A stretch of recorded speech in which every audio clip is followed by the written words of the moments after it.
Hi friends, வணக்கம். இது பார்த்திபன் கனவு பாகம் 13. மறுநாள் பொன்னனும் வள்ளியும் பேசி பேசி சிரிப்பதற்கும் ஆச்சரியப்படுவதற்கும் எத்தனையோ விஷயங்கள் இருந்தது. படகு கிளம்புற சமயத்துல தீவர்த்திகளுடனும் ஆட்களுடனும் வந்து சேர்ந்த மாரப்ப பூபதி தான் என்ன ஆர்ப்பாட்டம் செய்தான், என்ன அதிகார தோரணையில பேசினா. நிறுத்து படகை, பிடித்து கட்டு 2 பேரையும், விடாதே, படகை சோதனை போடு என்று என்ன தடபுடல் செய்து விட்டான். இவ்வளவு தடபுடலுக்கும் பொன்னனும் வள்ளியும் அமைதியாவே இருக்காங்க. படகை சோதனை போடும் போதும் அவர்கள் கரையில இறங்கி நின்னு கொள்றாங்க. படகுல ஒன்றுமில்லை என்று கண்டதும் மாரப்பனுடைய முகத்துல ஏமாற்றமும் கோபமும் கொதிக்குது. பொன்னா, எங்கே அது? எது எங்கே சேனாதிபதி? கையிலே என்னவோ கொண்டு வந்தாயே, அதுதான். என்னவோ கொண்டு வந்திருந்தால் அது என்னமாய் இல்லாமல் இருக்கும்? மாரப்பன் மிரட்டி உருட்டி பார்த்ததெல்லாம் பழிக்கல. மாரப்பன் தன்னுடைய ஆட்களை விட்டு மரத்தடியிலும் தண்ணீரிலும் கூட தேடி பார்க்க சொன்னா, ஒன்றும் கிடைக்கல. நடுநடுவே வள்ளி பொன்னன் காதோடு என்னவோ சொல்லி களிர்னு சிரித்தபடியால மாரப்பனுடைய கோபம் அதிகமாகுது. இந்த அர்த்தராத்திரியில் என்னத்துக்காக இங்கிருந்து திருட்டுத்தனமாக கிளம்புகிறீர்கள்? படகு ஏது என்று கேக்குறான். காலையில தோணித்துறைக்கு போய் சேர்ந்து விடலாம் என்று இப்போதே கிளம்புகிறோம். எங்கள் பாட்டன் படகு, அதை தோணித்துறைக்கு கொண்டு போகிறோம் என்று வள்ளி மறுமொழி சொல்றா. அரண்மனையில் புகுந்து நீங்கள் எதையோ திருடி கொண்டு வந்தீர்கள். கொண்டு வந்ததை எங்கேயோ ஒளித்து வைத்திருக்கிறீர்கள். உண்மையை ஒத்துக்கொள்ளாவிட்டால் உங்களை இப்படியே கொண்டு போய் காராக்கிரகத்தில் அடைத்து விடுவேன் அப்படிங்கிற மாரப்பன். எந்த காராக்கிரகத்தில் அடைப்பீர்கள்? நீ என்னத்துக்காக அவரோடு பேசுற? நாளைக்கு சக்கரவர்த்தியின் சமூகத்துல வழக்கை தீர்த்து கொண்டால் போகிறது அப்படிங்கிற வள்ளி. இத கேட்டதும் மாரப்பனுடைய முகம் தொங்கி போயிடுது. சிறிது நேரம் சிந்தனையில ஆழ்ந்துடுறான். பிறகு தன்னுடன் வந்திருந்த ஆட்களை போக சொல்லிவிட்டு பொன்னனை பார்த்து சாவதானமா சொல்றான். இதோ பார் பொன்னா, உனக்கும் எனக்கும் பழக்கம் ஏற்பட்டது இப்போது அப்போதல்ல. சில சமயம் நமக்குள் மனஸ்தாபம் ஏற்பட்டிருக்கிறதென்றால் அதற்கு உன் பொண்டாட்டியின் வாய் துடுக்குதான் காரணம். இவருடைய கையிலே துடுப்பு, என்னுடைய வாயிலே துடுக்கு அப்படிங்கிற வள்ளி. நீ சற்று பேசாமல் இரு வள்ளி. ஆண் பிள்ளைகள் பேசி கொண்டிருக்கும் போது நீ ஏன் குறுக்கிடுகிறாய் அப்படிங்கிறான் பொன்னன். ஓஹோ, நீங்கள் ஆண் பிள்ளைகளா? இருட்டிலே தெரியவில்லை, வெளிச்சம் போட்டு பார்த்தால் ஒருவேளை தெரியும் என்று வள்ளி முணுமுணுக்கிறா. மாரப்பன், பொன்னா, அவ்விதம் வள்ளியை நீ தள்ளிவிட வேண்டாம். நான் சொல்லுகிறது அவளுக்கு தெரிய வேண்டியதுதான். உங்களால் எனக்கு ஒரு முக்கியமான காரியம் ஆக வேண்டியிருக்கிறது. அதை மட்டும் நீங்கள் செய்து கொடுத்தீர்களானால் உங்கள் உதவியை நான் மறக்க மாட்டேன். என்னாலும் உங்களுக்கு ஏதாவது ஒத்தாசை வேண்டியதா இருக்கும். சிறு துரும்பும் பல்குத்த உதவும் அப்படிங்கிறான். உங்களை சிறு துரும்பு என்று யாராவது சொல்வார்களா சேனாதிபதி அப்படிங்கிறா பொன்னன். சரிதான், இந்த துரும்பினால் பல்லை குத்தினால் பல்லு உடைந்து போய்விடும் என்று வள்ளி முணுமுணுக்கிறா. என்னால் தங்களுக்கு ஆகக்கூடிய ஒத்தாசை என்ன இருக்கிறது சேனாதிபதி? இந்த ஏழை படகோட்டி. மறுபடியும் வள்ளி குறுக்கிட்டு, நீ ஏழை என்றால் யாராவது நம்புவார்களா? உன்னை உருக்கினால் ஒரு ராஜ்யத்தை வாங்கலாமே அப்படிங்கிறா. மாரப்பன் கூட சிரிச்சிடுறான். ஆமாம் பொன்னா, உன் பெயரே உனக்கு விரோதமாய் இருக்கிறது. போகட்டும், நான் சொல்ல வந்தது என்னவென்றால், அந்த கபட சாமியார் இருக்கிறார் அல்லவா, அவர் இருக்கிற இடத்தை மட்டும் சொல்லிவிடு. அவரை பிடித்து கொடுப்பதாக சக்கரவர்த்தி குமாரிக்கு வாக்களித்திருக்கிறேன். உன் பேரிலும் வள்ளி பேரிலும் குந்தவி தேவிக்கு ரொம்ப கோபம். நீங்கள் எனக்கு ஒத்தாசை செய்தால் குந்தவி தேவியிடம் உங்களை பற்றி சொல்லி கோபம் தீரும்படி செய்வேன். சேனாதிபதி, நாங்கள் படகோட்டி பிழைப்பவர்கள்.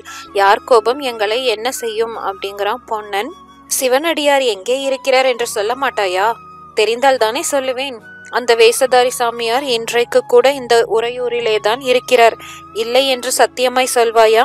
அதெப்படி சொல்கிறது? சாமியார் மந்திர சக்தி உள்ளவராச்சே. எந்த நேரத்தில் எங்கே இருக்கிறாரோ யாருக்கு தெரியும் அப்படிங்கிறா வள்ளி. இந்த சமயம் அவர் எங்கே இருக்கிறார் என்று உனக்கு சத்தியமாய் தெரியாதா? சத்தியமாய் தெரியாது என்று பொன்னனும் வள்ளியும் ஏக காலத்துல உண்மைய சொல்றாங்க. நிஜமாகவே அவர்களுக்கு தெரியாதுதானே? இருக்கட்டும் பொன்னா, நான் மட்டும் மீசை முளைத்த ஆண் பிள்ளையானால் ஒரு நாளைக்கு அந்த சடை சாமியாரை கையும் மெய்யுமாக பிடித்து அவர் சட்டையை பீத்தெறிந்து அவருடைய உண்மை சொரூபத்தை வெளிப்படுத்துவேன். அப்போது உங்களையும் லேசில் விட மாட்டேன் என்று கருவிக்கொண்டு மாரப்பன் போய் சேர்ந்தான். அவற்றையெல்லாம் ஒவ்வொன்றா இப்போது நினைத்து கொண்டு சிரித்த வள்ளி, ஆஹா, சாமியாருடைய சடையை மட்டும் நிஜமாகவே பீத்துவிட்டு பார்த்தால் மனுஷன் உடனே மூர்ச்சை போட்டு விழுந்து விட மாட்டானா அப்படிங்கிறா. ஆமாம் வள்ளி, அந்த சாமியார் யார்? சொல்கிறேன் சொல்கிறேன் என்று பயமுறுத்தி கொண்டிருக்கிறாயே அப்படின்னு பொன்னன் கேக்குறான். பெட்டிக்குள் என்ன இருக்கிறது என்று நீ சொல்லு, பிறகு சாமியார் யார் என்று நான் சொல்லுகிறேன். அதை நினைத்தால் தான் எனக்கு வேதனையா இருக்கிறது. பெட்டி மட்டும் கிடைக்காமல் போனால் ஐயோ, மகாராணியின் முகத்தில் நான் எப்படி விழிப்பேன்?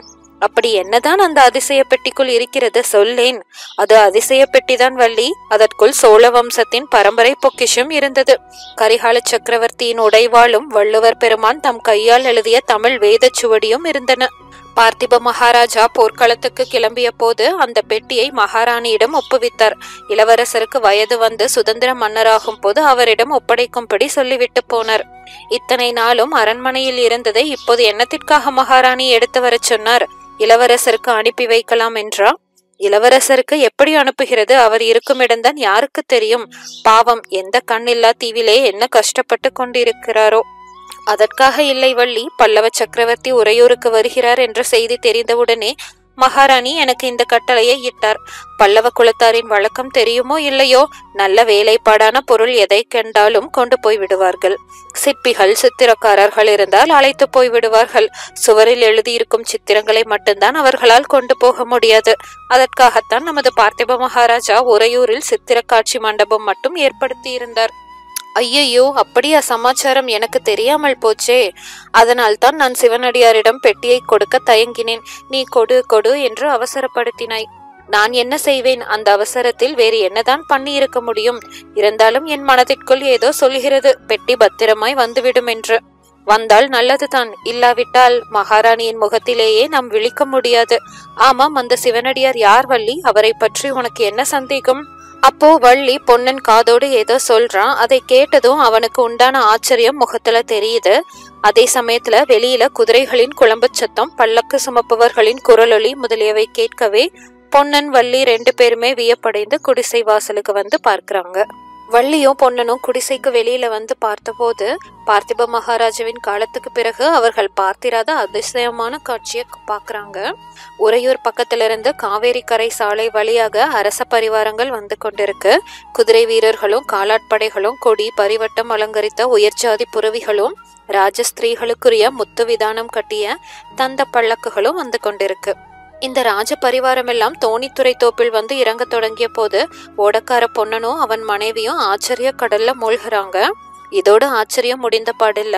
காவேரி நதியில அதே சமயத்துல ஒரு விந்தை காட்சி காணப்படுது. உறையூர் பக்கத்திலிருந்து அலங்கரித்த பல படகுகள் அன்னப்பட்சிகளை போல மிதந்து கிழக்கு நோக்கி வந்து கொண்டிருக்கு. அவற்றின் நடுவுல சிங்கக்கொடி பறந்த அழகிய படகை பார்த்ததும் சக்கரவர்த்தியும் அவருடைய பரிவாரங்களும் தான் வருகிறார்கள் என்பது பொன்னனுக்கு தெரிந்து போயிருது.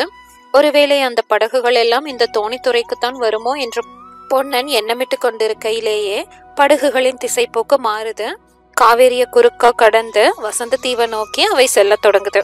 ஓஹோ, சக்கரவர்த்தி வசந்த தீவுக்கு ஏன் போகிறார்? ஒருவேளை மகாராணியை பார்க்க போகிறாரோ என்று பொன்னன் நினைக்கிறான். உடனே தோப்பில் வந்து இறங்கிய வீரர்களிடம் நெருங்கி போய் விசாரிக்கிறான். அவன் எண்ணியது உண்மை என்று தெரியுது. சக்கரவர்த்தியுடன் குந்தவி தேவி, சிறு தொண்டர், அவருடைய பத்தினி முதலியோர் அருள்மொழி ராணியை பார்க்க வசந்த தீவுக்கு போகிறார்கள் என்று அறிகிறான்.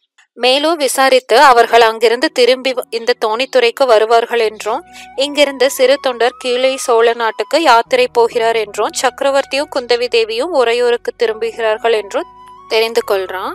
அந்த சமயம் வசந்த தீவுல தானும் இருக்க வேண்டும் என்றும், என்ன நடக்கிறது என்று தெரிந்து கொள்ள வேண்டும் என்றும் பொன்னனுக்கு உள்ளம் துடிக்குது. ஆனா அந்த ஆவலை வள்ளியிடம் தெரிவித்த போது அவள் நன்றாய் இருக்கிறது. சக்கரவர்த்தி அங்கே போயிருக்கும் போது அவருடைய கட்டளை இல்லாமல் நீ ஏன் அங்கே போக வேண்டும்? என்ன நடக்கிறது என்று தானே தெரிகிறது, அவசரம் என்ன அப்படிங்கிறான். எனவே பொன்னன் துடித்து கொண்டு இக்கரையிலேயே இருக்கான். ஒரு முகூர்த்த காலம் ஆகுது. வசந்த தீவின் தோணித்துறையில கலகலப்பு ஏற்படுது. பலர் அங்க கும்பலாக வராங்க. படகுகளிலும் ஏறுறாங்க. படகுகள் இக்கரையை நோக்கி வர தொடங்குது. வருகிற படகுகளை மிகவும் ஆவலோட வள்ளியும் பொன்னனும் பார்த்து கொண்டிருக்காங்க. அருகில நெருங்க நெருங்க படகுகளில் இருந்தவர்கள் கண்ணுக்கு தெரிய ஆரம்பிக்கிறாங்க. சிங்கக்கொடி கம்பீரமாக பறந்த படகுல சக்கரவர்த்தியும் ஒரு மொட்டை சாமியாரும் இருக்காங்க. இதற்குள் அவர்களுடைய பார்வை இன்னொரு படகின் மேல போகுது. அதில் 3 பெண்மணிகள் இருக்காங்க. அருள்மொழி தேவி போல அல்லவா இருக்கிறது?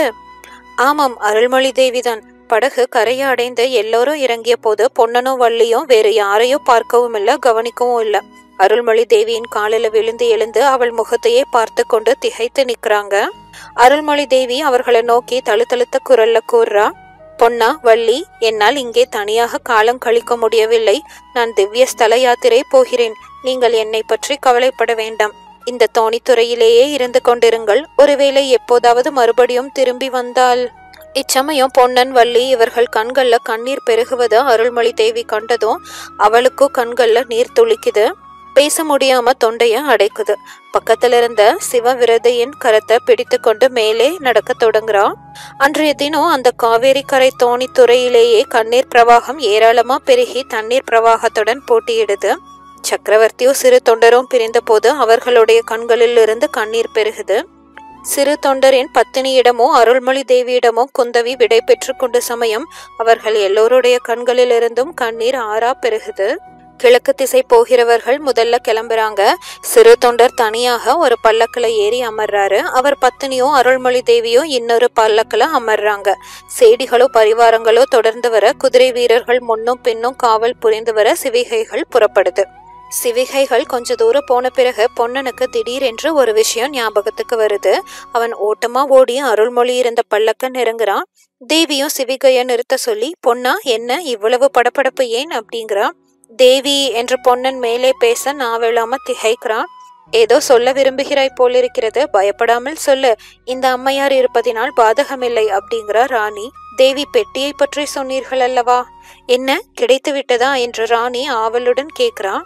ஆமாம், இல்லை, சீக்கிரம் கிடைத்துவிடும் அதை என்று தடுமாறுறான் பொன்னன். அருள்மொழி சிறிது நேரம் சிந்தனையில ஆழ்ந்த பிறகு, பொன்னா, பெட்டியை நீதான் பத்திரப்படுத்தி வைக்க வேண்டும். முன்னமே உன்னிடம் ஒப்புவிப்பதாக இருந்தேன். ஒருவேளை நான் இல்லாத சமயத்தில் அவன் வந்தாள். ராணி பேச முடியாம விம்மத் தொடங்குறான். பொன்னன், ஆகட்டும் அம்மா, இளவரசரிடம் பத்திரமாய் ஒப்பித்து விடுகிறேன் என்று அழுது கொண்டே சொல்றான். சிவிகை மேலே போகுது. பொன்னன் திரும்பி வந்த போது சாலையில பல்லக்கின் அருகில நின்று குந்தவி தேவி கண்ணீர் விடுவதையும் சக்கரவர்த்தி அவளை தேற்றுவதையும் பார்க்கிறான். எனக்கு தாயார் கிடைத்ததாக எண்ணி மனம் மகிழ்ந்தேன். அப்பா அதற்கு கொடுத்து வைக்கவில்லை என்று குந்தவி சொன்னது பொன்னன் காதுல விழுது. குந்தவி சிவிகையில ஏறா. சக்கரவர்த்தி குதிரை மீது ஆரோகணிக்கிறாரு. உறையூரை நோக்கி அவர்கள் கிளம்புறாங்க. பொன்னன் குடிசைக்குள் நுழைந்ததும் வள்ளி கண்ணீர் பெருக்கி கொண்டிருக்கிறத பாக்குறான். ஐயோ, எனக்கு முன்னமே தெரியாமல் போச்சே, தெரிந்திருந்தால் மகாராணியுடன் நானும் வருவதாக சொல்லி இருப்பேனே, எனக்கு மட்டும் இங்கே என்ன வேலை என்று வள்ளி புலம்புறான். பொன்னன் சிறிது தைரியப்படுத்தி கொண்டு, கடைசியில் பெண் பிள்ளை என்பதை காட்டிவிட்டாய் அல்லவா, பிரமாத வீரமெல்லாம் பேசினாயே அப்படிங்கிறான்.